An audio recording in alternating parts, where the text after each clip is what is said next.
Dovid. Welcome back. What's up? Episode 3. 3? Yeah, can you believe it? We made it to 3. 4 to go, and then yeah, I was about to say. And then we beat the odds. So it's funny. We ended off last time talking about, I think, right? You were accepting failure, right? Or preparing to fail. Yeah. So it really got me thinking about failure and how, like, with ADHD, we are quite intimately familiar with failure. I, for myself, definitely face that every day, and like what I guess we would call micro failures, like things that I knew I should be doing. It's not like end of the world stuff, but just like it's adding up and adding up and adding up. And it made me like kind of reflect a little bit more on the idea of determinism, that how do we with ADHD kind of accept or work with or work through the fact that we're gonna fail. We always do, right? Not every time, but there's gonna be multiple failures, even in the example you gave last week, right? Of our awesome speeches in front of family, right? Or presentations that we give out there, right? That somehow we always do an amazing job. But I know that when I sit back down, I'm running through my head a tab of like all the different micro failures, the thing that I should have mentioned, or the person I should have called out by name to thank them, or someone like some other cute way of pulling something together. And there's all these little failures. And I'm like, if I had prepared beforehand a little bit better, I would have gotten it. Yep. And I don't know. I just want to know what you think about that. You're smiling as I say this. Yeah, I know. I know, because there's always the thing that goes wrong, and nobody noticed, but like you had that really good line and forgot to say it. Yeah. That's what gets me. I'm like, oh man, I forgot that one. And I already failed since our last session. And yeah. You know what I did? Actually, what I didn't do, I didn't listen. We had this whole plan how we're going to listen, and I failed. What went wrong?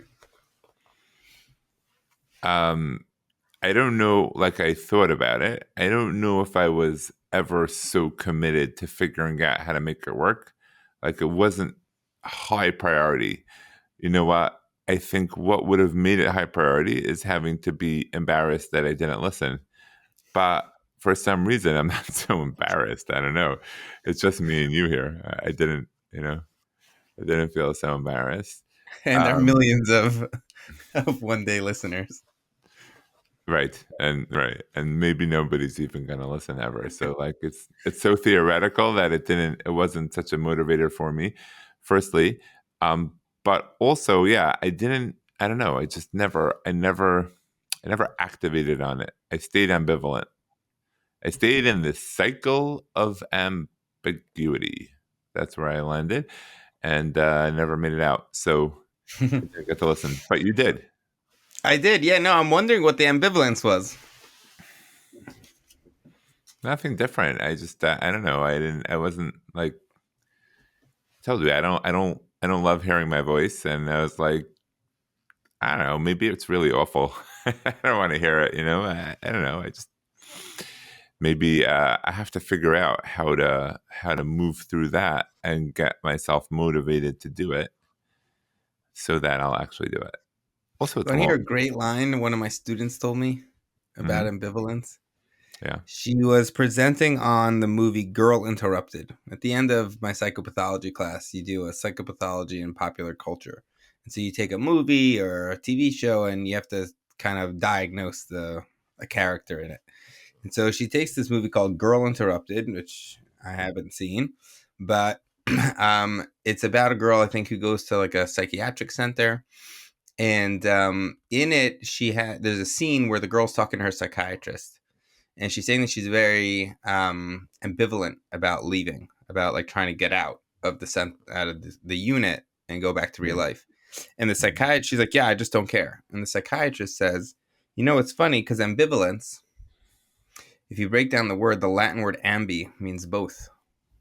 And valence is value, which means that it seems like that there are two different values and we're stuck in between them. Yeah. You mentioned one value, right? Which was that you're scared of hearing your own voice. Me too. I hate that. I always cringe when I hear my own voice. I'm wondering what the other value is. I guess time, just committing the time to it. It seems like an awful amount of time. Like And then it's being easy no and not ambivalent, meaning ambivalent is where we're stuck between two things. It's almost like there's a part of you that does my want to value see. is protecting, protecting my time.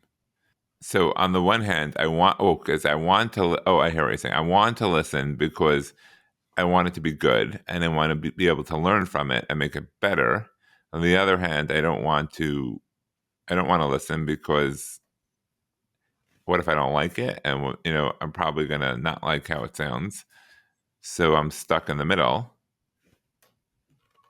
It's almost like there's this fear, right? Meaning coming from the second value, the other side, meaning from the side that you want it to be better. Yeah. You're afraid that if it isn't good, then you're going to have to put in more time or more effort.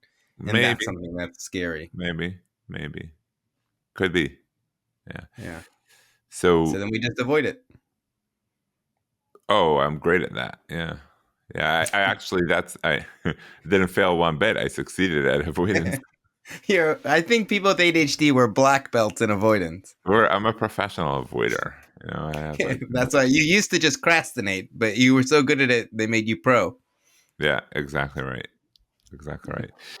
It reminds me, I don't know if you remember this, we were at the ADHD conference in Dallas a few years back. So we sat through that training with Anita Robertson, who wrote ADHD. Oh, And such a fun training. Yeah. So she had this whole thing on failure, and she did it experientially. It was where let's say you tell your spouse, I failed, and you're supposed to respond with like incredible enthusiasm. You learned. And then we had 100 people standing in a circle, and one person would say, I failed. And everyone would shout, you learned. And yeah, I guess You won that one. I'm pretty sure you won that. Where wasn't that that was rock, the paper, one? scissors. I won the Oh, rock, paper, scissors competition. Yeah. Awkward. so you're black Awkward belt in a time. lot of things. A man of many talents. I'm sick at rock, paper, scissors. Have always been like one of my secret talents is rock, paper, scissors. And it's because I, I really know how to just micro hesitate for a second. And that way I'm really just gaming the system. Whatever. Welcome Don't to tell anyone that. ADHD. Yeah, no, it's a Don't tell skill anyone. to be able to game the system. But the idea I think she was trying to impart was being okay with failure and using it as a learning experience instead of getting you down, which is kind of a nice, fun way to do it. So I'll do that here, if that's okay. Please. I failed. You learned. Awesome. Okay, I felt much better. Yes, I learned. Maybe I'll What break did you out of. learn? I learned not to make a fool out of myself and to listen to the recording before our next meeting. Because you know what happens otherwise. Otherwise, my brain will come up with an excuse why I can't make it to the next meeting. I won't even realize the reason why I'm avoiding our next, recording session is because then I have to tell everyone that I didn't listen to the last one. Is that what I'm saying? So it becomes a spiraling cycle of doom and gloom. So I'm glad we cleared it up and got it out of the way. And I really did learn. And yeah, let's What move did on. you learn, though?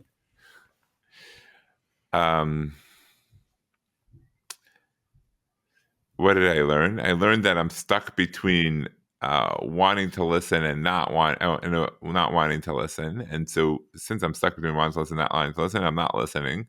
That's a more dominant, I guess.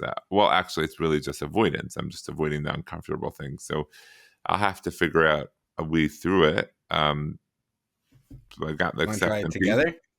So yeah, the cycle of acuity, of ambiguity, of atuity. What gets you out of it? Agency. So Agency, close. So close. Right. Just throw in a couple other words that start with an A and you might have got Let's it. go. Let's do a live role play. Get me out of this. Please make sure I think that you already started the acceptance part, right? That's the first step is acceptance. You already basically kind of accepted yourself that, hey, listen, this is something that is scary for me. Mm-hmm. Okay. So now what? What's next? So I would take a deep breath just to kind of experience that acceptance.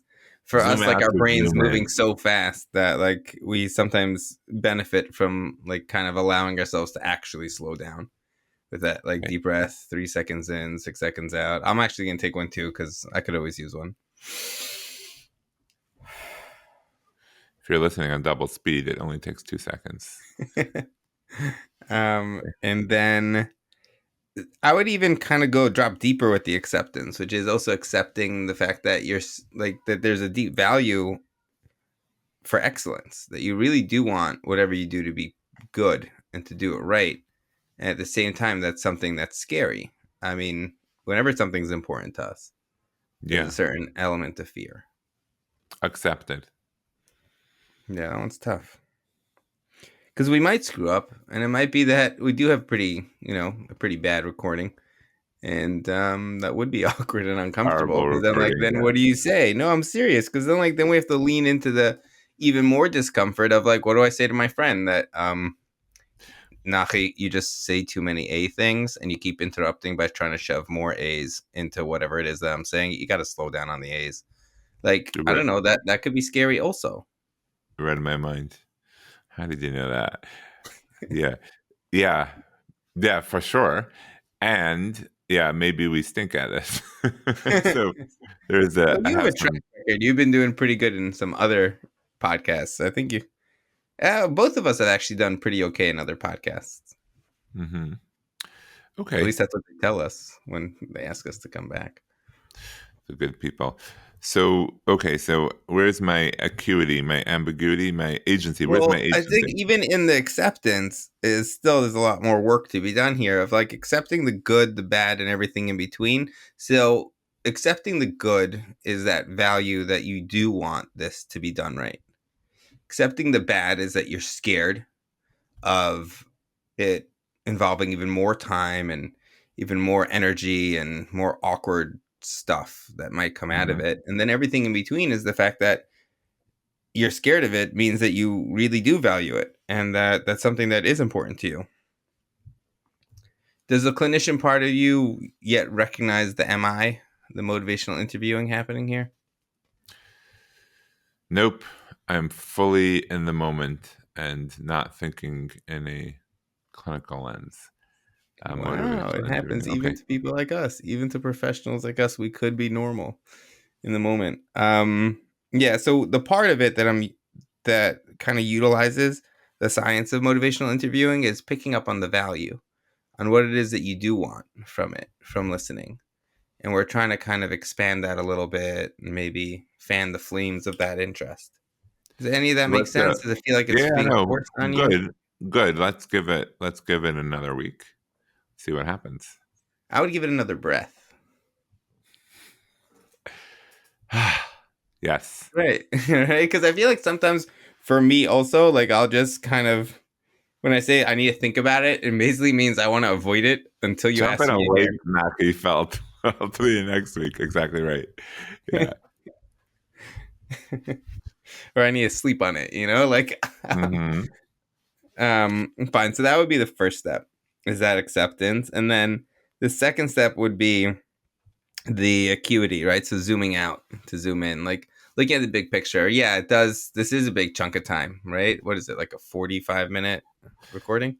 So yeah, I think so. Somewhat like that. Even on double speed, that's what, 23 minutes? Oh, I sound great on double speed. Actually, that works for me. Double speed. Hmm. So I tried it in the beginning on double speed, but I couldn't because I wanted to know what it actually sounds like. So Um, for me, it did cost me, well, not 45 because I started out on double speed, but 42 minutes. you did it driving. That you followed that plan. Yeah, I did it driving, and then I did the rest of it, but then I had phone calls while I was driving, which I always love getting a phone call while I drive because then it breaks up the monotony and I feel so important and wanted. Yum. Hmm. Yeah. Listeners, call me when I'm driving. And then, or you, David, call me when I'm driving. I like that. And then I did the rest of it when I was exercising. That's when I What? listened to your other podcasts also. Oh, thank you. I'm not ready to talk about exercising, so let's leave that Trigger one. warning. Trigger warning. Yeah. Uh, yeah. So I don't do a lot of driving. My office is 4 minutes from my house, and I You move. lucky man. And yeah, we'll talk about exercising in a future episode. Let's sleep on it and give me a week to think about it. Yeah, the ambivalent cycle there, and agency and whatnot, and acceptance and accountability, and yeah. So that would be the zooming out, right? It's saying, okay, so like, where to go Getting the wrong, value. right? So Got it. even here, you don't have. Well, we did that in acceptance, right? But now the acuity part is the the fact that okay, like I really don't have the time, right? Let's just be honest here. You don't have the time. I schlepped to Manhattan, right? So I have an hour drive there, hour drive back. That's plenty of time. No wonder why I'm always dying for a phone call, right? But for you, like 4 minutes, like by the time you realize that you're walking, it's over. Yeah. Do you drive or walk? I drive. No, I drive. Could you walk? How long would it be if you walked? Too long. Yeah, it's probably more like 6-7 minutes. Walking would probably be close to an hour, 45 minutes, something like that. Really? Maybe. I don't know. I can look on Google Maps. I never thought of this before. I have no idea. Maybe it's like an 8-minute walk and I never knew. Hang on. But go ahead. No, I want you to check it out. I only was forced to figure out how long it takes to walk to my office when I left I lost my key. And so I couldn't drive to my office. And then I was like, oh no. That's awesome. Where was your key? It was in my office. That works. Okay, here we go. The amount of time, it's 40 minutes. Not bad. 38 minutes. 38 minutes. Is there any way to work that into your schedule? Because then we might have gotten the then exercise. Then I could listen to the genius. I don't know. When the weather gets a little better. So when else could you listen to it? Because once you're at your desk, I don't know about you, but for me, when I'm at my desk, like the only way I could listen to it is if I'm also doing something else and another thing on the side to distract me. Time out. I could. Speaking of distractions, I could take a train to my office and it would take 38 minutes. Basically, I have to drive to the train station. That would take 10 minutes. And then drive to my office. That would take 20 minutes. I don't know where the other 18 minutes goes. But yeah. Sorry, but if you drove there straight, it's 4 minutes. Live demonstration of the the distraction of Google Maps. Yeah. And the efficiency of the okay, this is an idea. Maybe when the weather gets better, walk to my office and listen to the podcast on the way. How's that? That sounds what awesome. I love about this idea is it's not for this week. In a few weeks when the weather gets better. And if the weather never gets better, hey, it's not me, it's the weather. Look at you finding the silver lining in those dark clouds. This was a valiant effort, Nachi, and I appreciate it. And hopefully we'll get there. We did agency, we did acceptance, we did good. Oh, right. That's what we're going to talk about today. That's a perfect segue. Accountability. Yeah, which didn't work. That's why it's good for us to talk about it now. So what is it? Yeah, so I don't know. That's a good question. You're right, because accountability is a tricky thing. It has to be something that does get us to do it, but isn't too forceful that we don't end up resenting it, but isn't too weak that we don't feel the need to do it. It's a tough one. What's an example? A good example is focus mate. Oh. But before that, tons of people. Oh, I think you're jumping ahead. Hold on, one second. I want to just see if I could define it in my mind, and then we'll go from there. Accountability means moving from theory to action. Instead of just being theoretical about getting something done, being able to get something done, and we talked about pre-winning, setting things up in a way that you're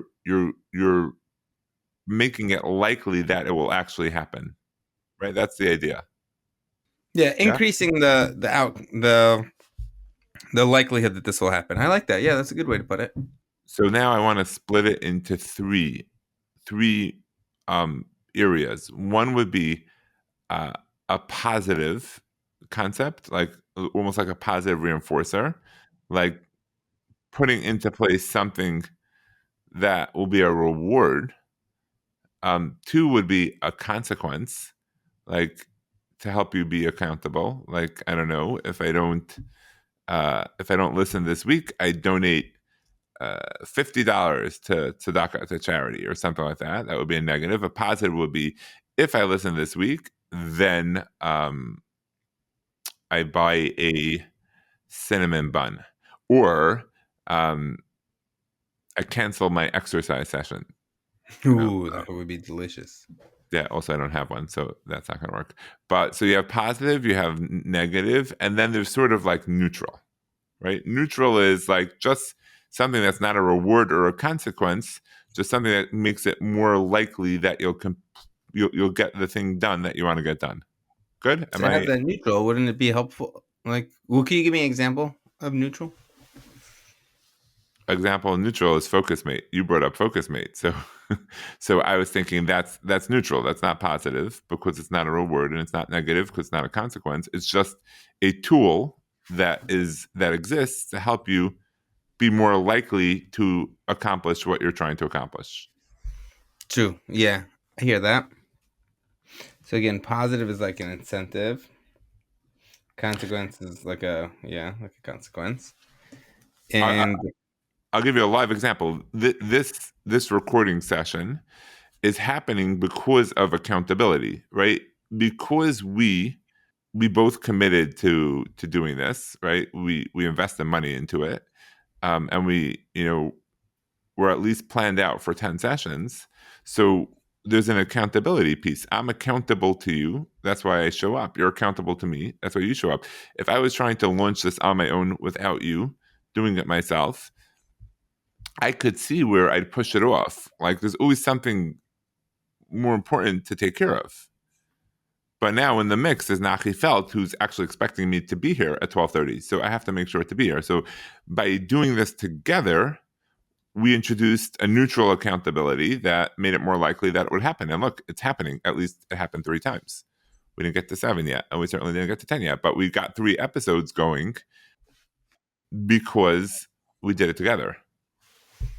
I hear that. Yeah, that makes a lot of sense. So if I was doing it myself, I could have said, like, okay, every time I record an episode, I get a iced latte, right? That's a pretty hefty reward in today's world. So that would have been a positive motivator. Or I could have said, if I miss the recording time, then, I don't know, I give $10 to someone else's latte, and that may have worked also, perhaps. But here, this is neutral. It's not positive. I'm not getting a reward for being here. It's not negative. I'm not losing anything by being here, aside from, but it's effective. Yeah, because like I was thinking about Focus Mate, like how I thought it would work for me, and so I signed up, paid for the year. Classic, all in ADHD. Like, this is gonna save my life, and then I used it like maybe 3 times. The 4th time, I literally just looked at the news the whole time because they don't know what you're really doing, and so it looked like I was doing my work, but my avoidance was too strong. Let me talk about Focus Mate for a minute, and then we could break it down in this context. Focus Mate, I learned about Focus Mate from a good friend of mine from Baltimore. Awesome guy, amazing guy, probably one of my heroes, one of my role models, one of my inspirations. Amazing guy, and he's definitely not ADHD. He knows who he is. No, I mean, he's unfortunately neurotypical, which stinks for him. But that might come up later, because it might help us explain why. It might help us explain why it works better for him than it does for you. But let's get there. So what is Focus Mate? Focus Mate is a accountability partner program platform, which the way it works is essentially, I don't know, let's say I want to do a paper for college, right? I have to write a paper. I'm pushing it off. Why am I pushing it off? Because it's important, and I'm always going to do the things that are more interesting over the things that are more important. which we talked about Ari Tuckman's procrastivities, right? Like things that may have some level of importance, but are nowhere near as important as the paper, and the deadline is looming. So when it gets closer to the deadline, my brain will unlock, because that's the fourth C, which is crisis. And once my brain unlocks, I'll get it done. But let's say I want to have a life and like do it a little bit earlier. So what FocusMate does is the calendar. You go there and I'll book, let's say, a 50-minute session or a 25-minute session. Let's call it a 25-minute session. You can choose. I book a 25-minute session on Sunday at 1:30 p.m. And what they'll do is they'll link me with someone else who wants to focus for 25 minutes. So I have a project, he has a project, and at the time of the session, you get a calendar invite. At the time of the session, 1:30, you click on join and you join the platform. And it's almost like Zoom. Like I can see him, he can see me, we can schmooze a bit. And I'll say, hey, Walter, what's going on? What are you working on? And I'll say, I have to get this report in for work, and I'm going to try to do 30 pages of the report today, in our session. And what are you working on? I'll be like, well, I'm doing this college paper. I'm hoping to, bang out the introduction in our 25-minute session. Say, okay, good luck. Okay. And then you leave the camera on. He leaves the camera on. You go on mute and you just do your work for 25 minutes. And the magic of FocusMate is that there's some sort of accountability vibe that happens in the session, because you can see him and he can see you, and you're just working. You're plugging away for 25 minutes in a state of focus. So it's almost like just having someone there introduces that feeling of accountability that gets you to ignore your distractions and not get lost and not whatever. So I use FocusMate a number of times, and I'll tell you my journey with it, and then we can explore your journey. Happened with me was, I thought it was amazing, which is like every classic ADHD tool. Like in the beginning, you're like, wow, finally I found the magic bullet, right? We know now there's no magic bullet, but we can be fooled once a week into thinking that actually there is a magic bullet. We just happen to have never found it yet. So I start FocusMate and have banging out productive session after session after session. I'm like, this is a game changer. And by the way, my friend, who I mentioned is unfortunately neurotypical, when he introduced it to me, he's like, yeah, it changed my life. I've done over, I forgot how many, it was like 350 sessions. And like, wow, I'm so productive now. And so I went in thinking, right, okay, he's neurotypical. Of course it works for him. Duh. He doesn't even need FocusMate, the poor guy. So then after a few sessions, bing, I get the pop-up that says, you reach your maximum number of sessions for the week.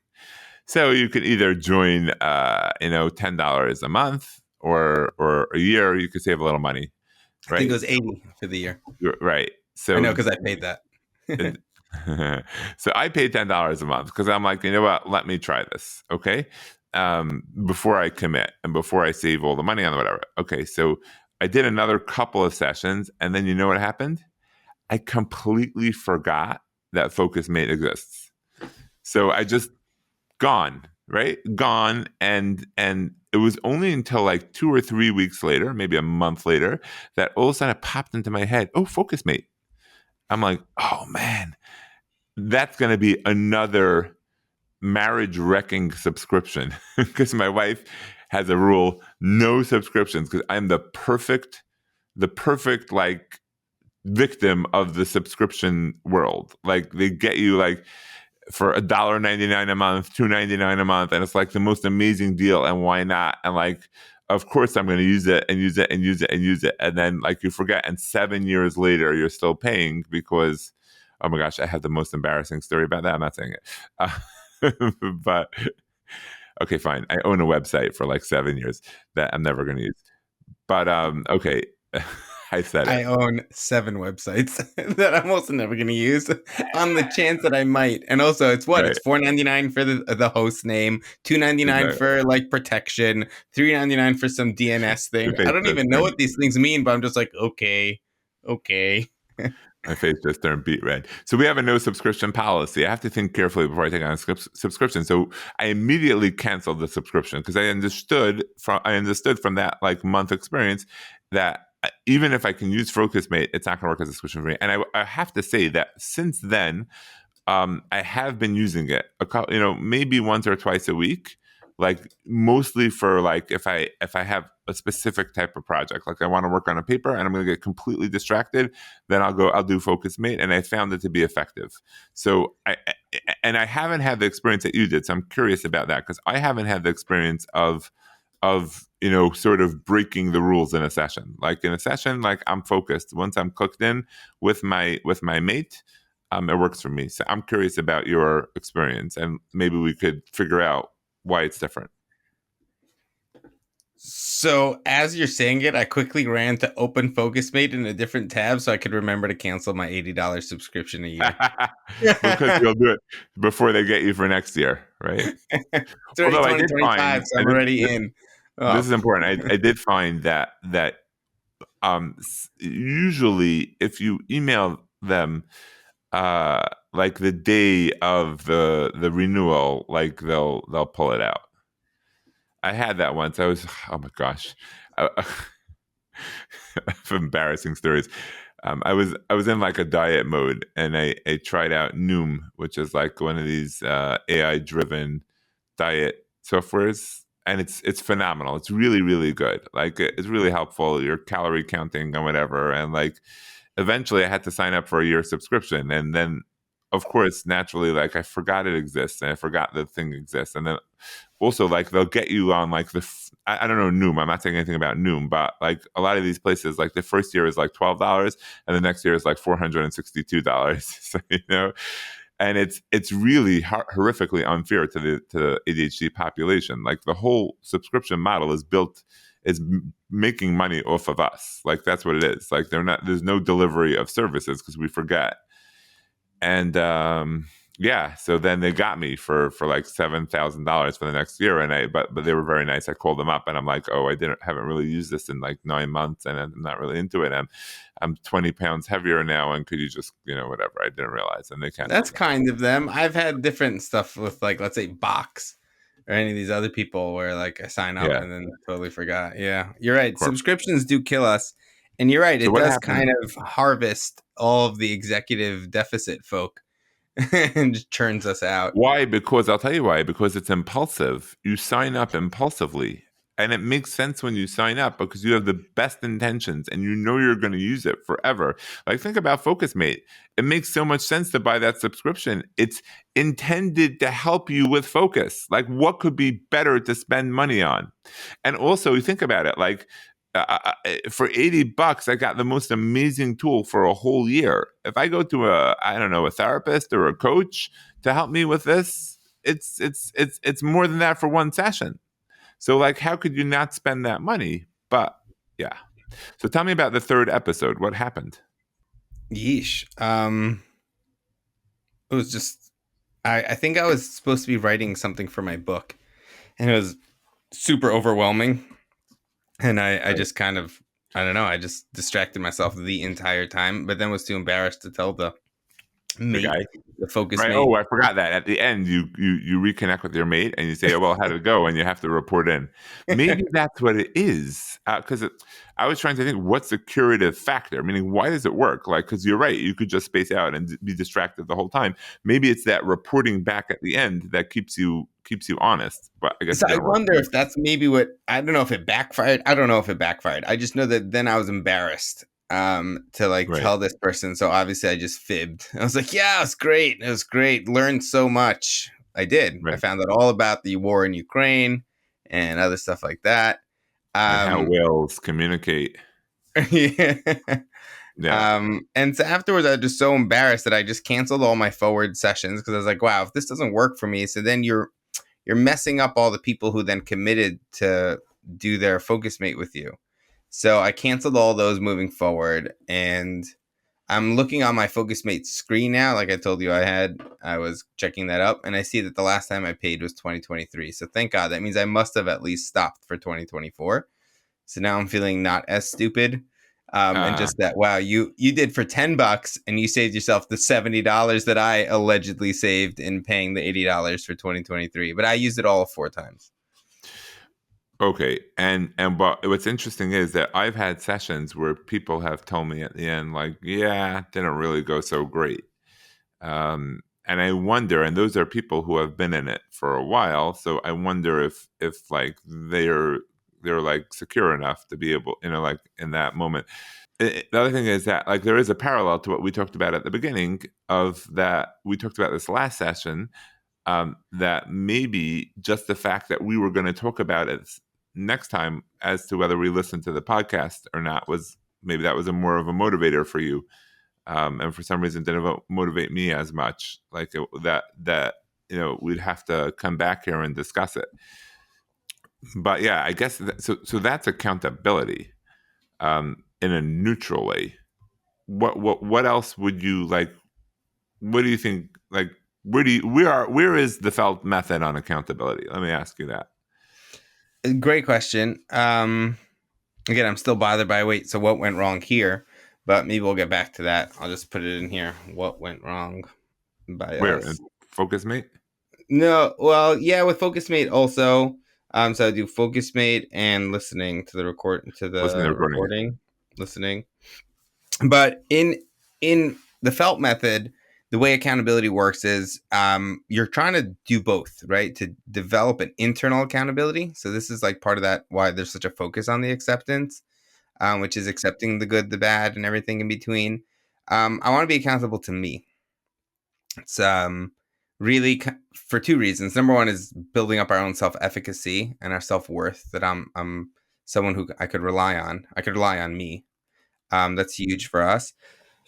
And then part of that is then sometimes I'll utilize external accountability with other people or other things, like Dr. Pelkowitz has this great line that he told us that he learned when he was at CHOP. So I think that's Children's Hospital of Pennsylvania. Philadelphia or something. Yeah, something like that with a P.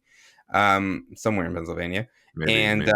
He said that one of the senior clinicians there had this thing that if you, for like OCD patients, if you did the thing that you didn't like, your compulsion that you were working on, right, you could sign up with him that you leave him an envelope addressed to, let's say, the neo-Nazis of America.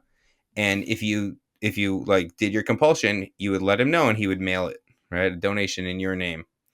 I've done that with patients, actually. It's pretty funny. Not to the neo-Nazis of America, but to the opposing political party, meaning whichever party they That's awesome. didn't like. Yeah, people enjoy it. It's fun. It's a fun thing, right? But like in that sense, you could utilize the external accountability, but that itself is internal, meaning I reached out to the doctor and said, hey, listen, here, let's set up a donation, and I'm going to put a $50, $50 bill. I don't know when the last time I saw a $50 bill, but let's put a $50 bill or a $20 bill inside this envelope and just, address it to the opposing political party, right? That's still, in a way, I view that as my own accountability to me, but I'm utilizing an external accountability. And so for me, it's about trying to do it on your own in a way that you could kind of work with your strengths and weaknesses. Mm-hmm. And mostly this thing that I was doing with you in the beginning, which was trying to find the part of me that really connects to it. Why do I want this? To quote, I think the Posh, right? The Spice Girls, is that what it is? Tell me what you want, what you really, really want. So I try to like kind of get in touch with what do we really want? And how can I get myself there? Like, what could I do to kind of push myself a little bit closer to that objective? And that's what I use accountability for, is to kind of push me over those internal humps and the little obstacles that I inevitably will come up in my way. Which is what I did, right, for the listening, is that I knew that I would never do it in my office. I just knew that it's just not going to work, but I could do it when I'm driving or when I'm exercising. So I needed to pregame by having it set up that it's convenient. That's pre-winning, right? Because you walked out of our last session with a plan for how, right?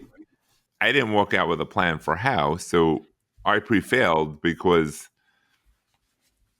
I had to rely on my memory to know that this was something that I was going to try to get done this week. I didn't have that pre-win. Okay, but the example that you're giving is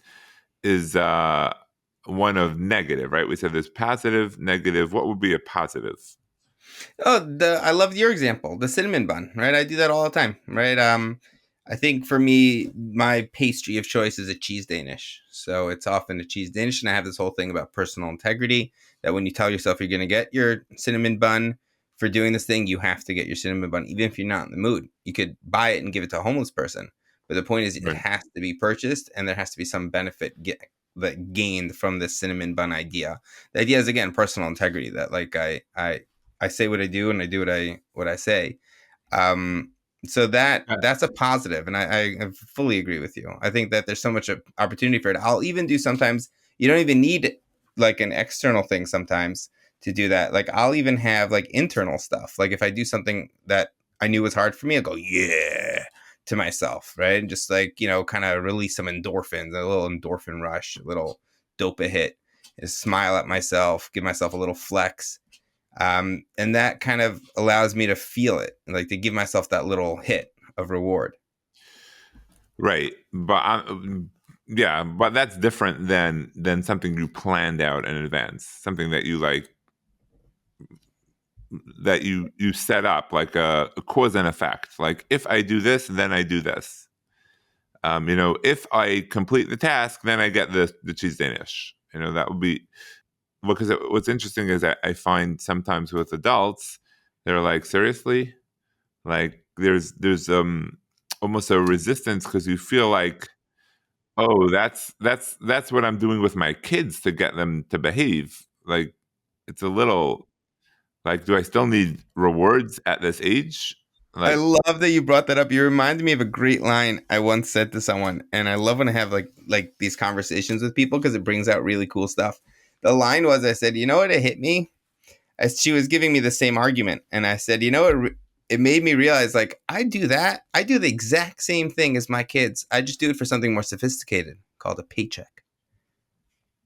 We're doing that now. I'm doing that with you in the session, right? With the patient, right? And I'm telling the client that, like, I'm only here on time because you're paying me. You're like dangling this little, ooh, I have your fee, come and get it, right? So like, how's it any different than telling like a kid, right? If you do this now, I'll give you a candy. It's the same thing, just we have like a fancier candy, like bigger boys, like it's just bigger toys. Like I just want something more expensive or more sophisticated sounding or direct deposit.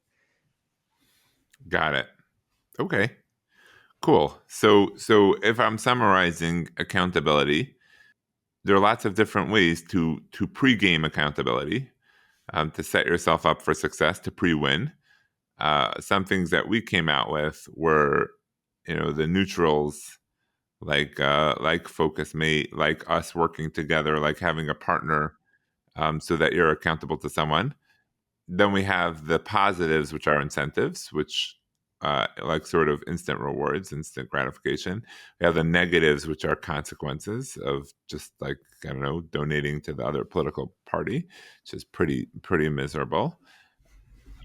And they have you on record. Right.